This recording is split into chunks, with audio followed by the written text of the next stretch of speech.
Quando se trata de histórias de terror, qual a pior situação que um personagem pode enfrentar? Uma entidade maligna? Uma casa assombrada?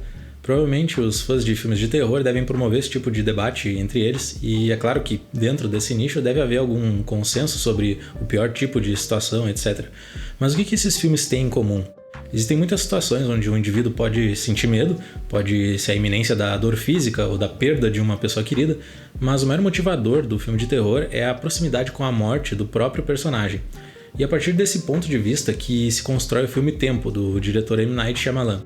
Nesse filme, uma família de férias se hospeda em um luxuoso hotel.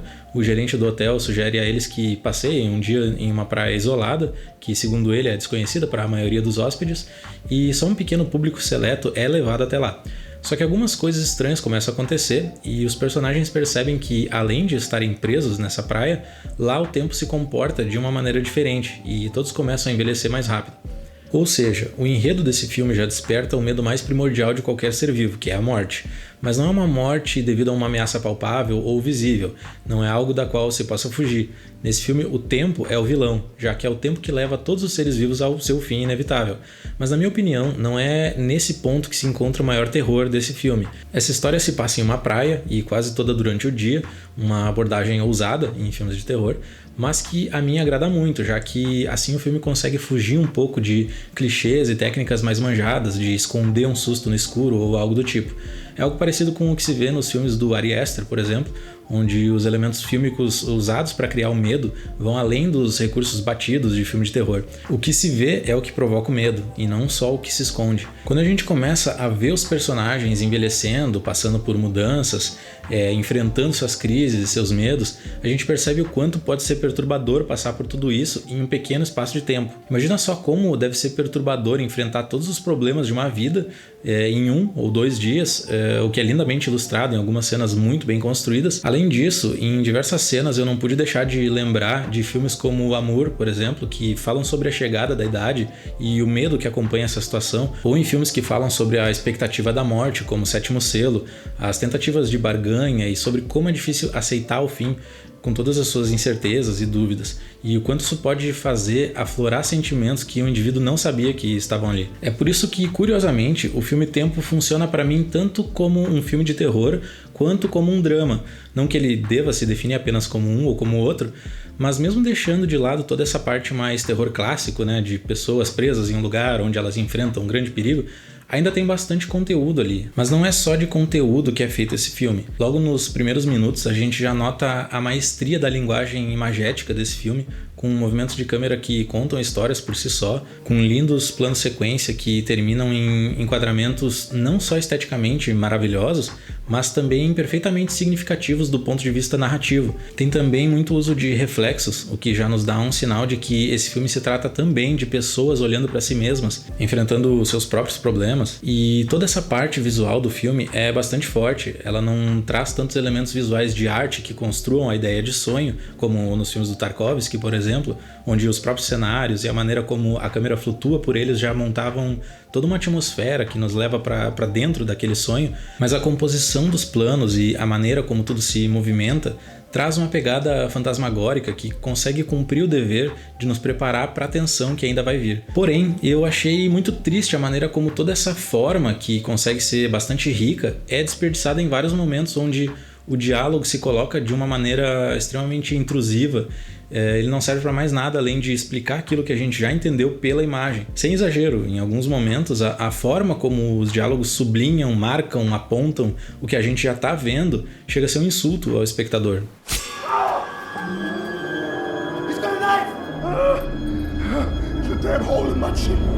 Depois de algumas dessas cenas, eu estava quase perdendo a vontade de assistir esse filme, mas eu persisti e eu fiquei grato por não ter desistido, porque depois de absorver o que o filme estava me propondo, eu senti uma certa inocência na forma como a história estava sendo contada, o que é muito interessante porque o filme realmente te mostra, em diversos momentos, um ponto de vista inocente, com histórias e músicas infantis, brincadeiras, e até mesmo o modo como as pessoas lidam com situações onde, em um contexto real, se reagiria de uma forma muito mais intensa, com muito mais desconfiança. E olhando para trás, para o histórico do Shyamalan, principalmente nos primeiros filmes dele, é comum encontrar o ponto de vista de crianças e de jovens, um ponto de vista cheio de inocência, o que é algo que pode contrastar com muita facilidade com um contexto mais opressor, de terror e de manipulação.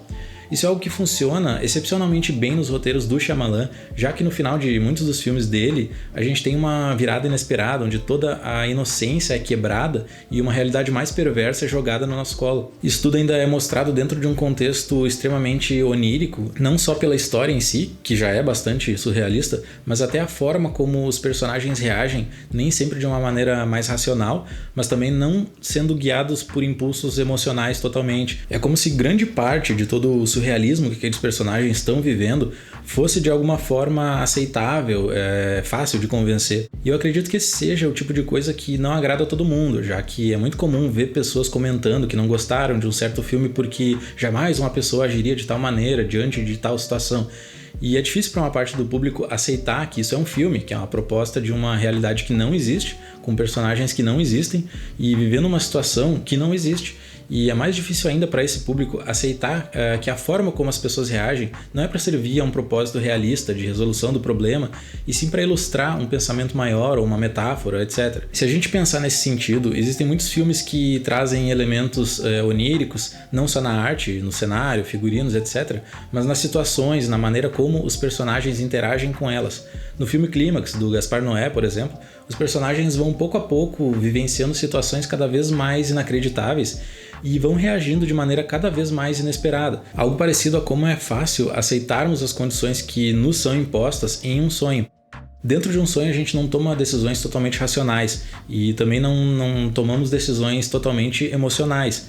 O nosso comportamento fica em uma espécie de limbo, em contato direto com o nosso subconsciente. Outros diretores, como o Emir Kusturica, também têm essa habilidade de construir diálogos em situações onde, apesar das atitudes dos personagens não condizerem com o que a gente conhece como realidade, a gente consegue aceitar e até sentir alguma proximidade com algumas das atitudes desses personagens. Só que nem sempre isso é fácil, nem todo mundo vai admitir que faria algo ilegal ou imoral em uma certa situação. É aquela velha máxima de que a gente só saberia o que faria se vivesse aquilo na pele. Eu entendo perfeitamente o motivo de esse filme ter dividido o público radicalmente, é um fenômeno mais ou menos parecido com o que aconteceu com O Mãe, do Darren Aronofsky. Muita gente comprou a ideia do filme simplesmente como um filme de terror, sendo que ele é muitas outras coisas. Inclusive, uma das coisas que mais me incomodava nos comentários que eu vi sobre O Mãe eram comentários do tipo: não é bem um filme, é uma experiência, ele é mais sensorial, é experimental. Ou seja, ele é um filme. O cinema sempre vai ser experiência, sempre vai ser sensorial, sempre vai ser experimental. Para mim é extremamente bizarro definir um filme que foge dos padrões de mercado, que visa o grande público,